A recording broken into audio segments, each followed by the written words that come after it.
Welcome to the monthly economic update. I'm joined as always by Bob Cunneen. Welcome, Bob. Thanks, Jason. Fairly familiar story with US markets reaching another record high intra-month. How have you seen that play out? The Standard & Poor's, which is the benchmark American share market, has exceeded the 2600 level, so new record highs there. Two factors in play.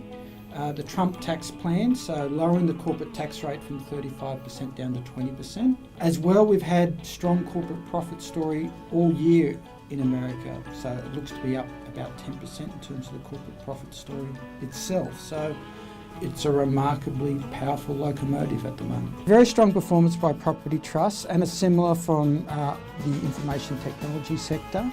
So the Australian share market for November looks up to be about 1% for the month, and continuing on from October's gain. So we've essentially had so far a very strong fourth quarter to end the year. But it has been a disappointing year. We haven't kept pace with Wall Street and Europe, and that largely reflects a very mixed Australian economic data performance. On the positive side, we've had some solid jobs gains.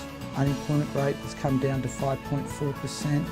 NAB business survey shows that business conditions are quite favourable. But against that, on the negative side, we're seeing consumer sentiment being very soft. The Aussie dollar has fallen. It's come off a couple of percent, both against the American dollar and the euro in particular.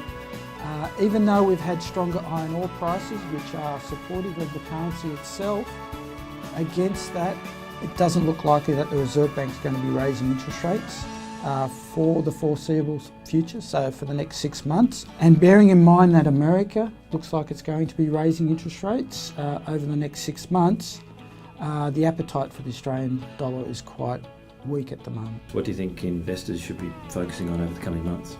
Well, I think the political risk element, it's still live issue, particularly with North Korea, because North Korea is still sending ballistic missiles across Asia.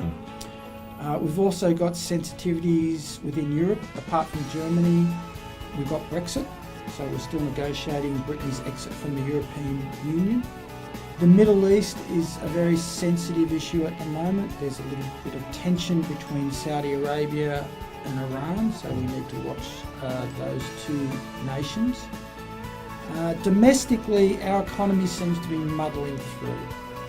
There's no key issues, but we do get a budget update in December, so whether there's been an improvement in our budget deficit, and what are the prospects for the corporate tax cut and supposedly an income tax cut over the next couple of years. Okay, well, plenty of things to focus on. So thanks very much for your time again today, Bob. Thank you very much, Jason. And thank you for joining us, and I hope you have a really great festive period. Thank you.